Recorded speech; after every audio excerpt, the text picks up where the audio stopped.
Iniciando a nossa apresentação, ficamos com o tema de recurso em sentido estrito. E antes de analisarmos a forma de cabimento desse recurso, irei apresentar uma noção do conceito, do que seria o recurso em sentido estrito e de como ele é aplicado.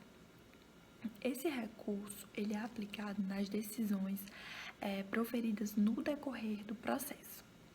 Ou seja, elas não atingem nenhuma decisão de mérito. É necessário também que elas sejam proferidas por um juiz singular e também que estejam no rol do artigo 581 do Código do Processo Penal. E é importante lembrar que esse rol é taxativo. Admite a interpretação extensiva em alguns casos, especificados pela lei, mas é um rol taxativo. Existe um prazo para a interposição desse recurso, que é da intimação. Uma informação importante é que o recurso em sentido estrito tem uma aplicação residual. Por exemplo, em uma sentença, se for proferida uma decisão interlocutória, dessa decisão, o recurso cabível será apelação e não recurso em sentido estrito, porque o recurso de apelação ele é mais abrangente. Para ser aplicável o recurso em sentido estrito, ele deve estar disposto nos incisos do 581 e também deve ser proferido antes da sentença, decisões antes da sentença. Decisões em sentença, o recurso será apelação. E se a decisão for depois do trânsito em julgado, o recurso será de agravo em execução. E agora vamos começar de fato a analisar as hipóteses de cabimento desse recurso. E como eu falei para vocês, estão elencadas no artigo 581 do Código de Processo Penal, no rol taxativo, admitindo a interpretação extensiva em conformidade com a lei em alguns casos, mas um rol taxativo. Então, é mais fácil de identificar o recurso em sentido estrito porque ele deve se encaixar nesse rol. Então, começando a analisar, o artigo 581. Caberá recurso no sentido estrito da decisão do despacho da sentença que não receber a denúncia ou queixa. Então, o não recebimento da denúncia ou a sua rejeição, ela pode ser recorrida, por meio dos recursos em sentido estrito. De acordo com a súmula do súmula 60 do TRF, já é possível, e já é decidido de que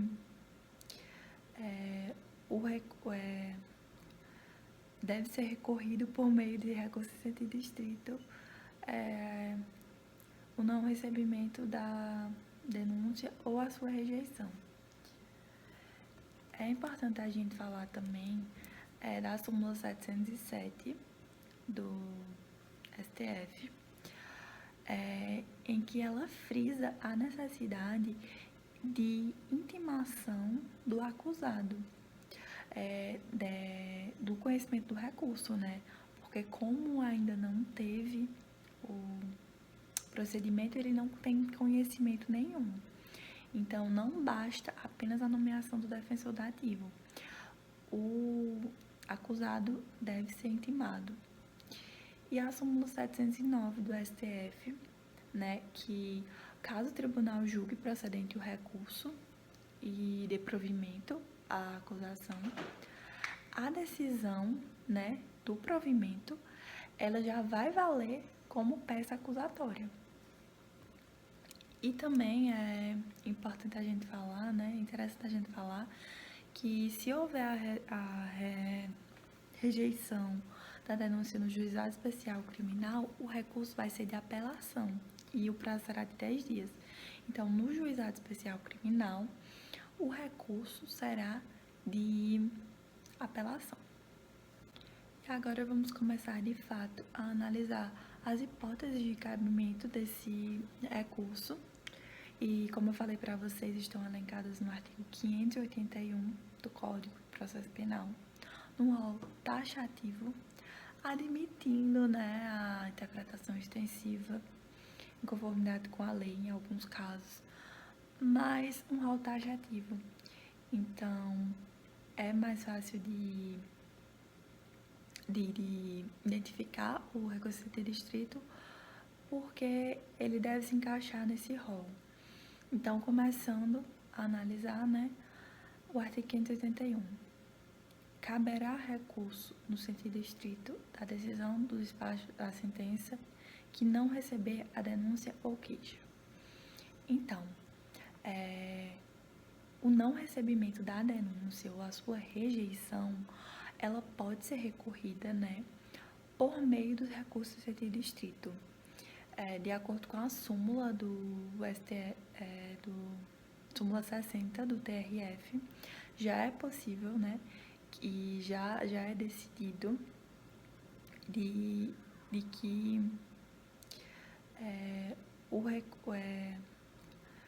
deve ser recorrido por meio de recurso de sentido estrito o não recebimento da denúncia ou a sua rejeição. É importante a gente falar também da súmula 707 do STF, em que ela frisa a necessidade de intimação do acusado, do conhecimento do recurso, né? Porque como ainda não teve o procedimento, ele não tem conhecimento nenhum. Então, não basta apenas a nomeação do defensor dativo. O acusado deve ser intimado. E a súmula 709 do STF, né, que caso o tribunal julgue procedente o recurso e dê provimento à acusação, a decisão, né, do provimento, ela já vai valer como peça acusatória.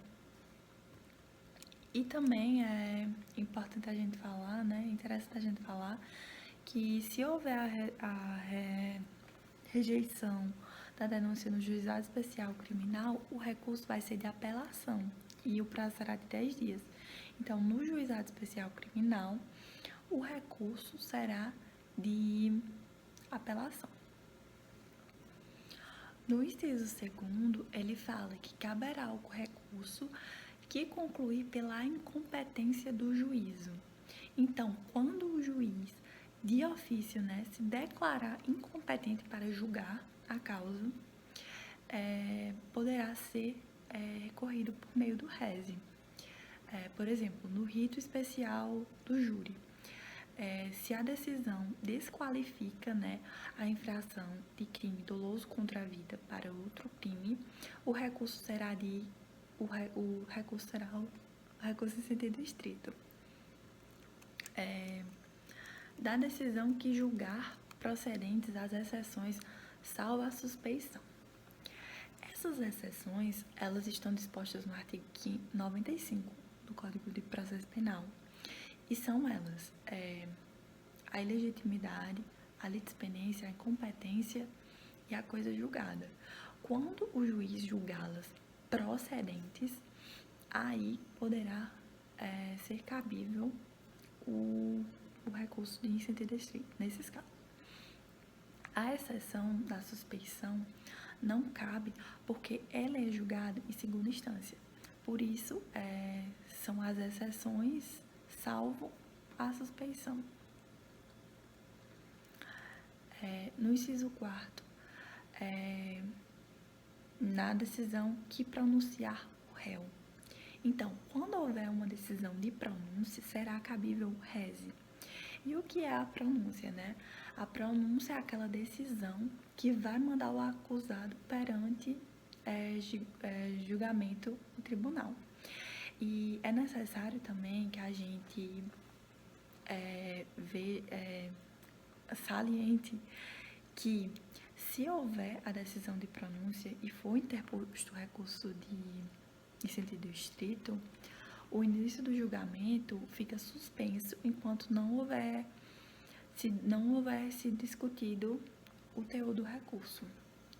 E aí se verifica o efeito suspensivo que a gente encontra disposto no artigo 584, inciso 2º do Código de Processo Penal.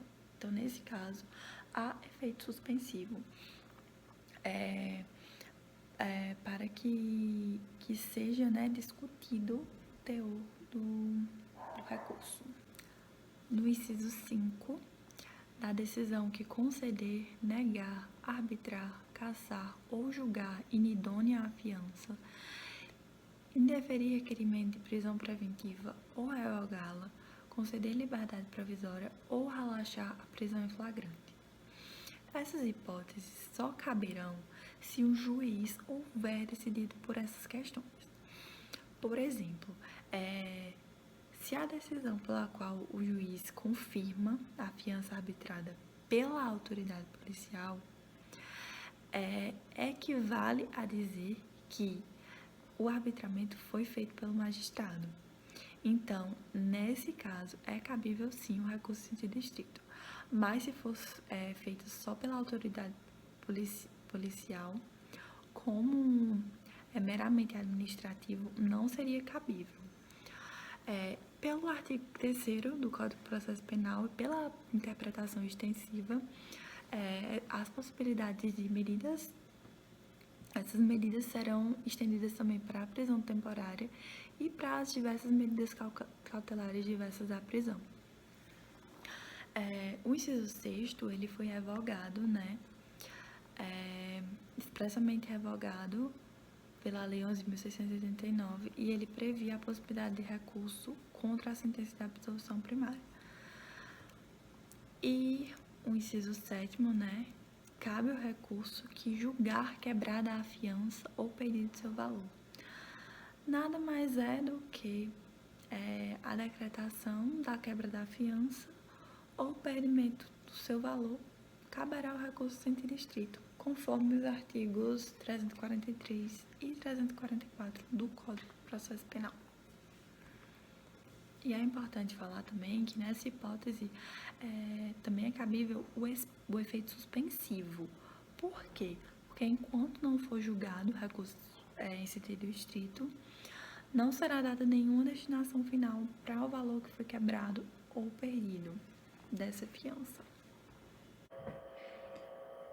Bom, dando continuidade ao seminário, eu vou dar seguimento às hipóteses de cabimento do RESE, do recurso em sentido estrito.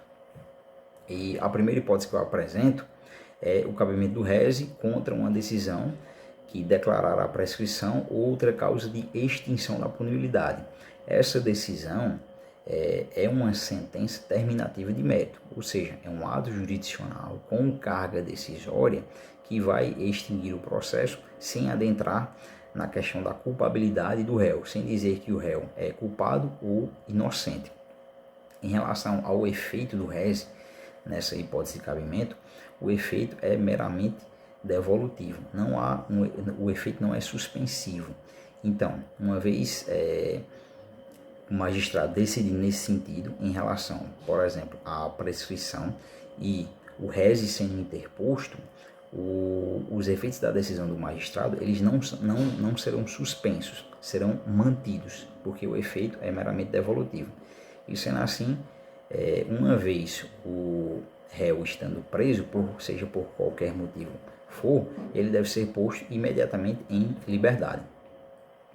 A próxima hipótese de cabimento do RESE é contra a decisão que indeferir o pedido de reconhecimento da prescrição ou de outra causa de extinção da punibilidade. Então, perceba que essa hipótese aqui de cabimento do RESE é contrária à anterior. Na anterior, vai caber o RESE contra a decisão que reconhecerá a prescrição ou outra causa de extinção da punibilidade. Nessa hipótese aqui, vai caber o RESE quando a decisão judicial indeferir o pedido de reconhecimento da prescrição ou de outra causa de extinção da punibilidade. Essa decisão é uma decisão interlocutória simples, ou seja, é um ato jurisdicional com carga decisória que não vai nem encerrar uma fase do procedimento e nem extinguir o processo, como acontece com as decisões interlocutórias mistas. A próxima hipótese de cabimento do rese é contra a decisão que conceder ou negar a ordem de habeas corpus. Essa decisão que conceder ou denegar a ordem de habeas corpus é uma decisão proferida pelo juiz de primeira instância, pelo juízo a qual, se a ordem de habeas corpus ela for concedida, vai caber também o recurso ex officio. É uma hipótese de reexame necessário, como denomina a doutrina. A decisão judicial ela vai ser automaticamente impugnada. Então, o magistrado de primeira instância, o juízo a qual profere a decisão concedendo a ordem de habeas corpus, essa decisão ela vai ter que ser automaticamente reanalisada pelo juízo ad quem, pelo juiz de instância superior. Quando a ordem de habeas corpus ela for denegada por Tribunal de Justiça ou TJ em única ou última instância, vai caber contra essa decisão o recurso especial ao STJ. Quando a decisão denegar a ordem de habeas corpus e for proferida por Tribunal Superior em única instância, vai caber o recurso ordinário ao STF. Na próxima hipótese, o rese ele vai caber contra a decisão que conceder, negar ou revogar o sursis condicional da pena, ou seja, o sursis da pena. Essa hipótese de cabimento do rese, ela tem previsão, ela tem respaldo no Código de Processo Penal, no entanto, ela atualmente está revogada. Isso porque no seu lugar vai caber ora a apelação, ora o agravo em execução. A apelação, quando essa decisão que está relacionada ao sursis da pena estiver embutida numa sentença. E quando houver uma condenação com trânsito em julgado, no lugar do rese vai caber o agravo em execução. O STJ entende que, em analogia a esse dispositivo legal, há o cabimento do rese em relação às decisões judiciais relacionadas ao sursis processual. Então, nós temos uma previsão no Código de Processo Penal em relação às decisões judiciais proferidas no tocante à suspensão condicional da pena, ao sursis da pena. Não tem aplicabilidade essa previsão legal porque está revogada, porque ora vai caber a apelação, ora vai caber o agravo em execução. O STJ entende que, por analogia, em relação ao sursis processual, as decisões judiciais que concederem, revogarem ou indeferirem o sursis processual, contra essas decisões vai caber o rese, o recurso em sentido estrito. Na próxima hipótese vai caber o rese contra a decisão que conceder, negar ou revogar o livramento condicional. Essa hipótese de cabimento do rese também está revogada, não tem aplicabilidade. Isso porque nessa hipótese aqui vai caber não o rese, mas sim o agravo em execução. É um recurso previsto no artigo 197 da Lei de Execuções Penais. Aliás, em relação à fase de execução penal, só cabe um recurso de acordo com o nosso ordenamento jurídico brasileiro, apenas um único recurso, que é o agravo em execução. Na próxima hipótese vai caber o rese contra a decisão que anular o processo da instrução criminal no todo ou em parte. Então, perceba que quando a decisão jurisdicional anular o processo de instrução criminal no todo ou em parte, vai caber o rese, o recurso em sentido estrito. Quando a decisão indeferir o pedido de anulação do processo de instrução criminal, não vai caber o rese. Pode caber até outro recurso, como o habeas corpus, o mandado de segurança, até mesmo a correção parcial, mas não vai caber o rese. Na próxima hipótese, vai caber o rese contra a decisão que incluir ou excluir jurado na lista geral. O RESE, ele tem, em regra, ele tem o prazo de 5 dias para ser interposto, e a competência para o julgamento desse recurso é de Câmara do TRF ou turma do TJ. Mas em relação a essa hipótese aqui, o RESE ele tem prazo e competência para julgamento do recurso próprios. O prazo, nesse caso aqui, é de 20 dias e a competência para o julgamento não é do TRF ou do TJ, mas sim do juiz-presidente do respectivo tribunal do júri. O doutrinador Renato Brasileiro de Lima entende que essa hipótese de cabimento do RESE aqui foi revogada pela Lei 11.689 de 2008. Isso porque essa lei trouxe um recurso próprio, que é a reclamação que pode ser interposta por qualquer pessoa do povo. Esse recurso ele é direcionado ao juiz-presidente do respectivo tribunal do júri e tem também um prazo diferenciado, e ele pode ser interposto até o dia 10 de novembro de cada ano. Então, em função disso, Renato Brasileiro entende que essa hipótese de cabimento prevista no Código de Processo Penal, ela foi revogada pela Lei 11.689. Na próxima hipótese vai caber o RESE contra a decisão que denegar a apelação ou a julgar deserta. Então, vai caber o RESE quando a decisão judicial denegar a apelação a julgar deserta.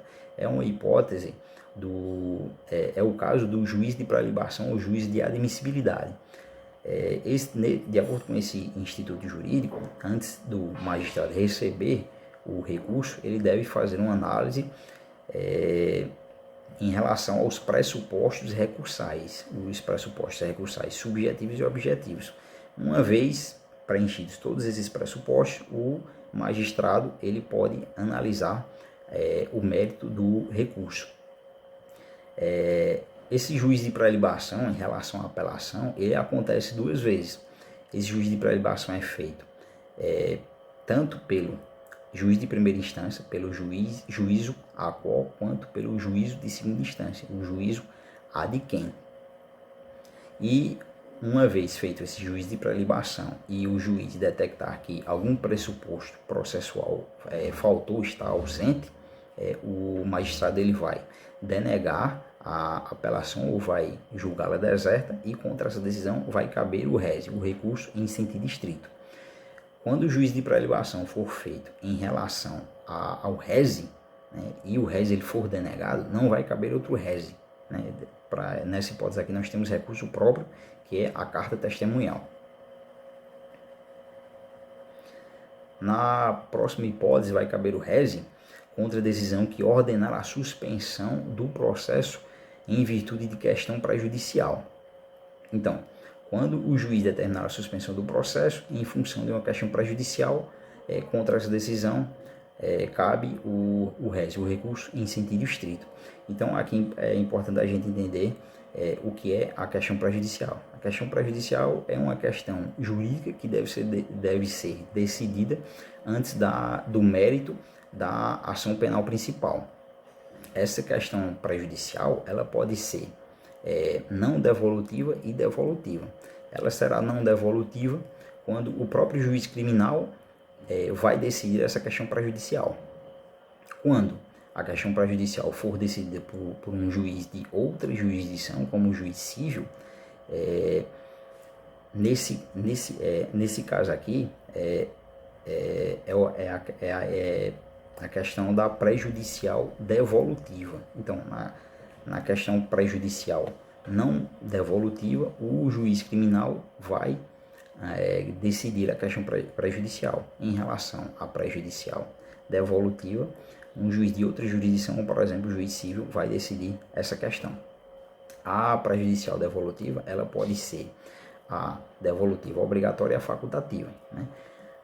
A obrigatória, ela versa sobre o estado civil das pessoas, né? E nesse caso, o juiz ele deve obrigatoriamente suspender o processo criminal de ofício ou por provocação.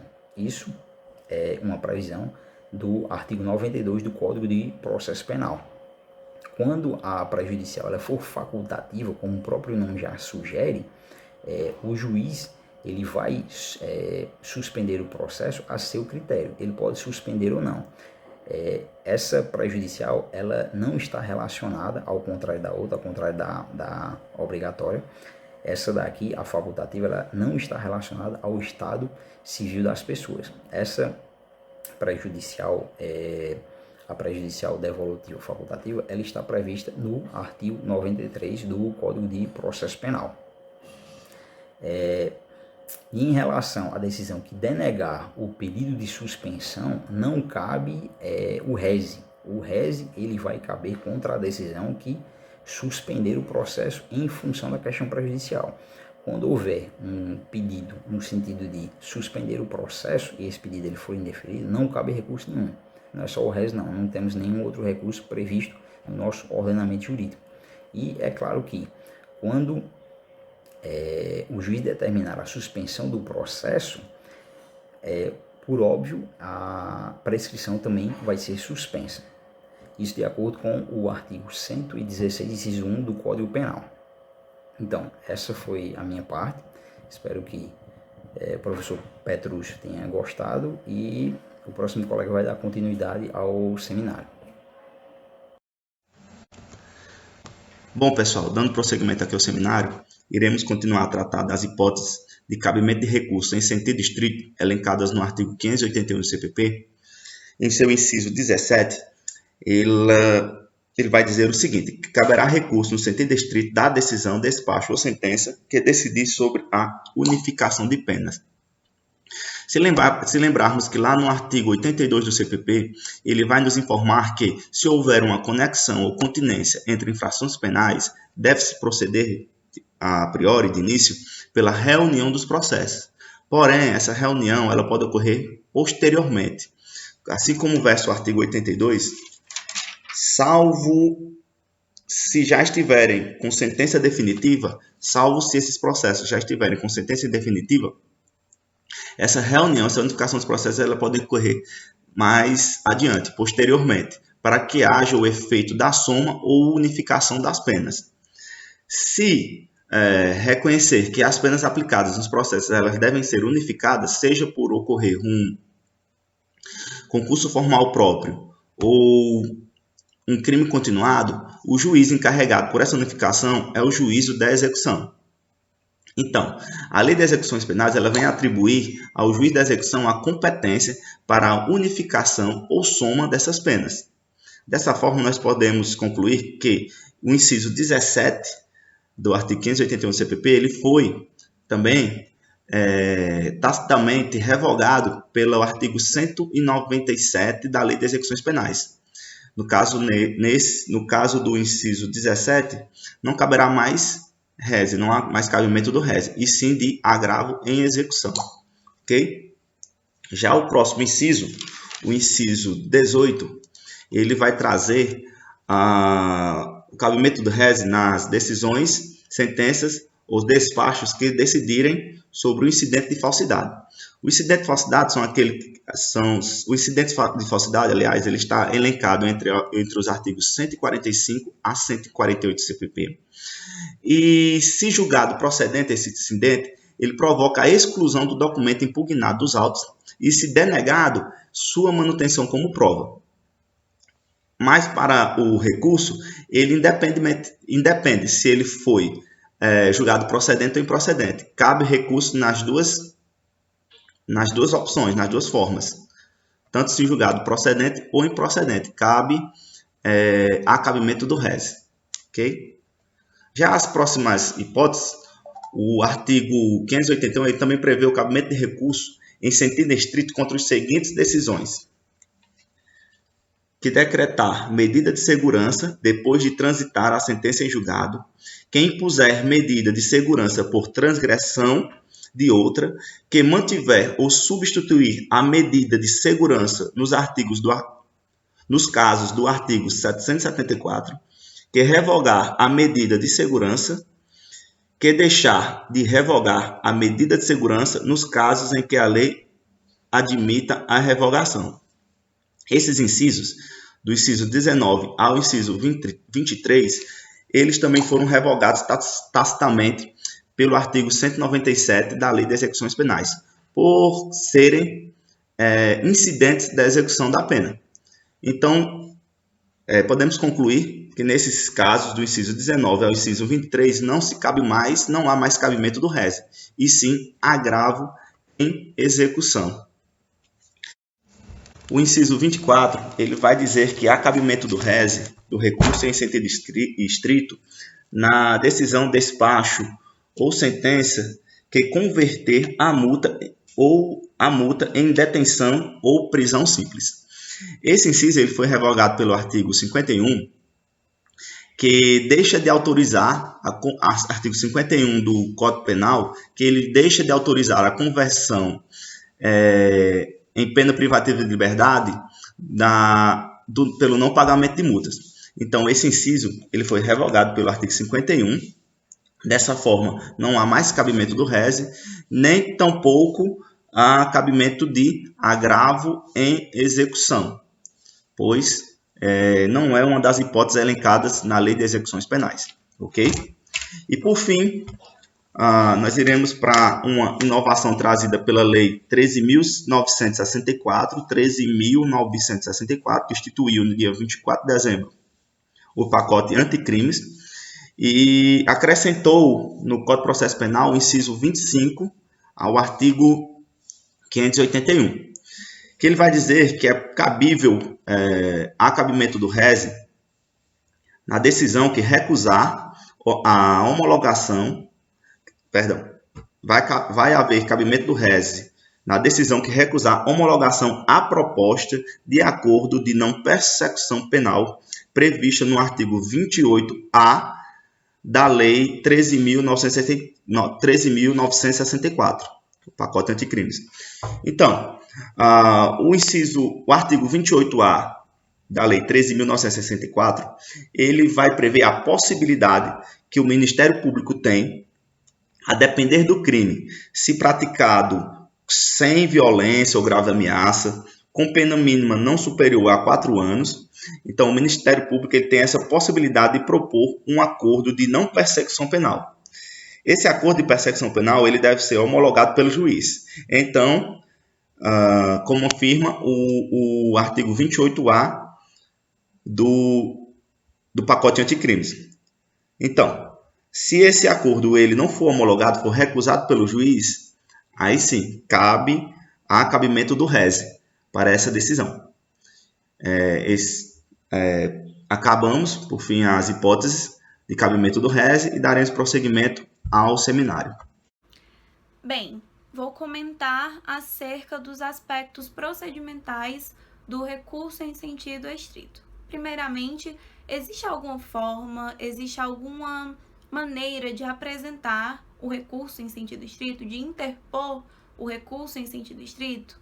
Bem, de acordo com o artigo 578 do Código de Processo Penal, existem sim duas formas de interpor um recurso em sentido estrito. O recurso será interposto por petição ou por termos nos autos, assinado pelo recorrente ou por seu representante. Parágrafo 1º.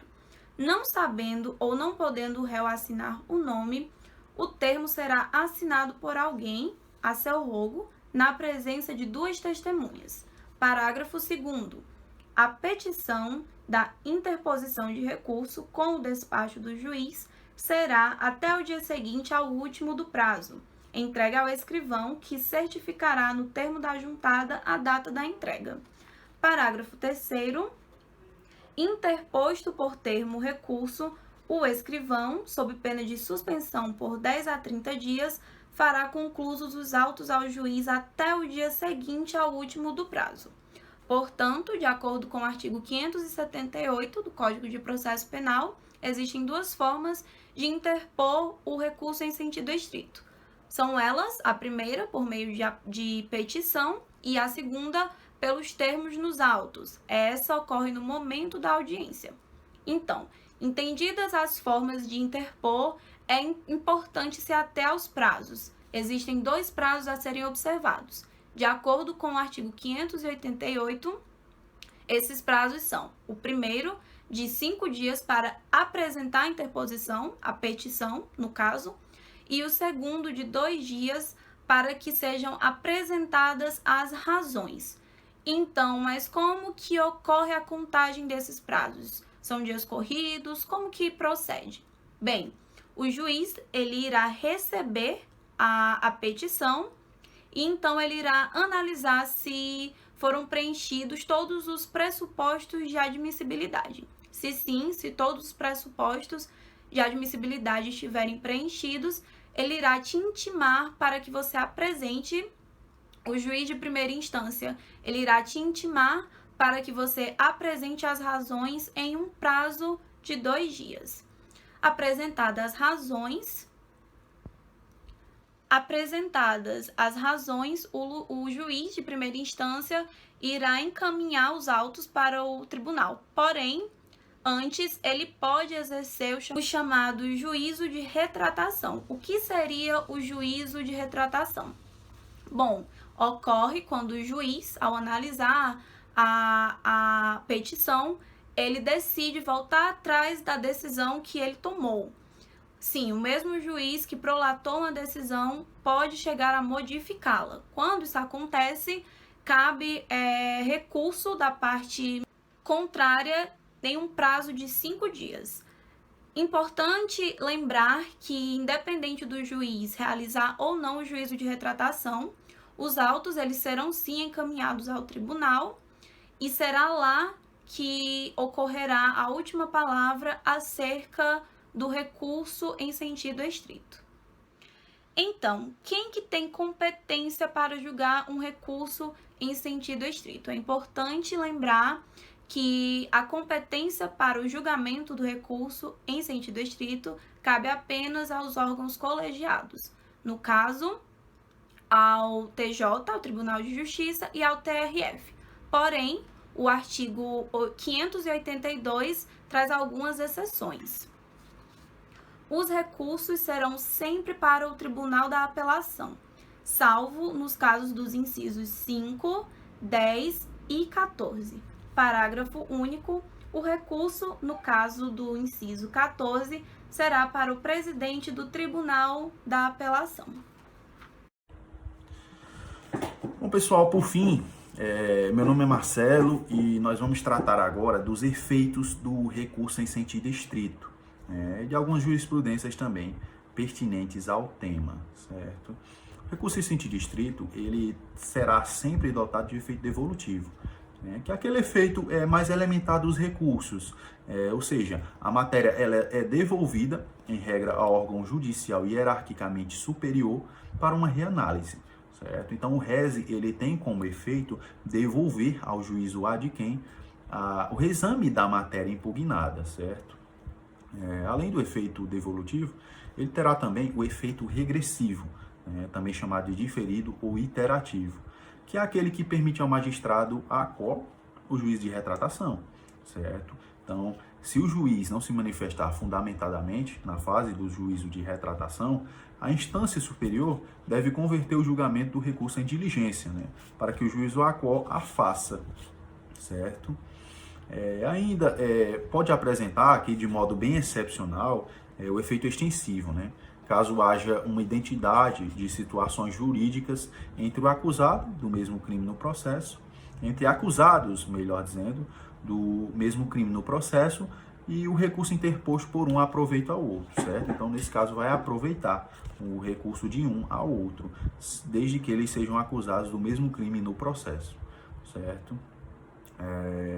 E, por fim, o último efeito do recurso em sentido estrito será o efeito suspensivo, que é aquele que acarreta a suspensão da eficácia da decisão recorrida. Ou seja, não pode ser executada até que seja julgado o respectivo recurso. E no caso do RESE, temos aqui algumas situações excepcionais, que estão previstas no artigo 584 do CPP, certo? Que basicamente, desconsiderando as hipóteses revogadas, terão efeito suspensivo em maior ou menor amplitude os réis interpostos contra a decisão que declara perdida a fiança, a decisão que denegar ou julgar deserta a apelação A decisão que julgar quebrada a fiança, suspendendo tão somente o efeito de perda do metade do valor, como diz o parágrafo 3º do artigo 584 do CPP, e a decisão que pronunciar o acusado, suspendendo, segundo o parágrafo 2º do artigo 582, tão somente o julgamento, certo? É uma interpretação precipitada que pode levar à conclusão, equivocada, aliás, de que a interposição de reze contra a pronúncia teria um condão de suspender apenas a realização do julgamento. O que não é verdade, Isso porque, diante das mudanças produzidas pela Lei 11.689 de 2008, que os autos do processo atinentes a crimes dolosos contra a vida somente serão encaminhados ao juiz-presidente do tribunal do júri quando preclusa a decisão de pronúncia. Portanto, diante da interposição de reze contra a pronúncia, sequer é possível o início da preparação do processo para o julgamento em plenário, Isso porque os autos somente serão encaminhados ao juiz-presidente quando não couber mais recurso contra a decisão de pronúncia, certo? Ademais, ainda, cabe ressaltar que o reze contra a pronúncia, ele subirá à instância superior nos próprios autos do processo, o que demonstra ainda a possibilidade de prosseguimento do feito na vara do júri, a impossibilidade de prosseguimento, ou seja, não pode prosseguir. Em síntese, podemos concluir que, interposto o reze contra a pronúncia, ficará suspensa a submissão do acusado ao julgamento perante o tribunal do júri, ficando o início da preparação do processo para o julgamento em plenário condicionado ao julgamento da referida impugnação. Se por ocasião da pronúncia for decretada ou mantida a prisão preventiva ou quaisquer medidas cautelares, diversas da prisão, lógico, o recurso em sentido estrito contra a pronúncia, ele não terá o condão de suspender a execução da medida. Restará ao acusado, então, a possibilidade de impetrar um habeas corpus, Passados esses efeitos do recurso em sentido estrito, efeito devolutivo, efeito regressivo, há algumas hipóteses bem excepcionais de efeito extensivo e o efeito suspensivo, também hipóteses que devem estar previstas em lei, nós vamos tratar agora de algumas jurisprudências pertinentes ao caso. Ao caso do recurso em sentido estrito, o reze, que se algum de vocês quiser o número desses julgados, desses precedentes aqui, pode entrar em contato com a nossa equipe, que a gente manda, Que aqui eu vou passar de modo bem conciso, sobre as súmulas e jurisprudências do STF e do STJ, a respeito do reze, certo? Temos aqui a súmula 709 do STF, Salvo quando nula a decisão de primeiro grau, o acórdão que prever o recurso contra a rejeição da denúncia vale desde logo pelo recebimento dela, certo? Julgados agora a jurisprudência do STF. O que a jurisprudência do STF diz a respeito do recurso em sentido estrito? Temos aqui que o assistente do Ministério Público, ele tem legitimidade para recorrer de sentença de pronúncia. E qual é o recurso contra a sentença de pronúncia? O recurso em sentido estrito, certo? O próximo diz que é inadmissível a interposição no STF de recurso em sentido estrito em face de decisão que, proferida monocraticamente, indefere pedido de habeas corpus, certo? Então, se eu tenho uma decisão que ela foi proferida de modo monocrático, indeferiu o pedido de habeas corpus, não cabe a interposição de recurso em sentido estrito, segundo o STF, certo? Agora, segundo o STJ, as hipóteses de cabimento de recurso em sentido estrito, trazidas no artigo 581 do Código de Processo Penal e em legislação especial, são exaustivas, admitindo a interpretação extensiva, mas não a analógica, certo? Então, as hipóteses são extensivas, É um rol taxativo de casos em que cabe o recurso em sentido estrito, certo? E aqui é o que a próxima súmula também vai dizer, que o artigo 581 do CPP apresenta um rol taxativo, não comportando interpretação analógica, de modo a permitir a utilização de recurso em sentido estrito, quando a lei não prevê, Então, não há uma previsão legal de cabimento de recurso em sentido estrito quanto o provimento jurisdicional que decide incidente de insanidade mental. Não é possível a aplicação de interpretação analógica ou analogia. As expressões rejeitadas e não receber, empregadas nos artigos 395 caput e 381, inciso 1º, ambos do CPP, são sinônimas de modo que, da decisão que não receba ou rejeita a denúncia, caberá sempre o recurso em sentido estrito. Se o próprio dominus litis da ação penal deixou de recorrer, conformando-se com a decisão que rejeitou a denúncia quanto aos pacientes, mostra-se manifesta a ilegitimidade do assistente da acusação para interpor recurso em sentido estrito, buscando o recebimento da denúncia, certo? Então, o assistente da acusação não tem legitimidade para interpor recurso em sentido estrito para buscar o recebimento da denúncia, quando o próprio MP deixou de recorrer, certo? Não é cabível em regra, agora a próxima jurisprudência, o próximo julgado, aliás, não é cabível em regra a interpretação de mandado de segurança para fins de obter efeito suspensivo a recurso em sentido estrito interposto contra a decisão que deferiu liberdade provisória ao acusado, certo? O próximo, a decisão do magistrado que encaminha recurso em sentido estrito sem antes proceder ao juiz de retratação é mera irregularidade, não podendo ser entendida como apto a ensejar a nulidade absoluta. Certo? Então é mera irregularidade. Entra naquele caso de que ela será revertida em diligências, como eu havia dito. Contra a decisão que concede, nega ou revoga a suspensão condicional do processo, cabe recurso em sentido estrito. Certo? Bom, pessoal, nós apresentamos tudo. Ou pelo menos a maioria do que se poderia apresentar a respeito de recurso em sentido estrito, E qualquer dúvida, ela pode ser mandada aí pelo nosso e-mail, a qualquer dos colegas, que a gente vai responder, certo? Obrigado a todos.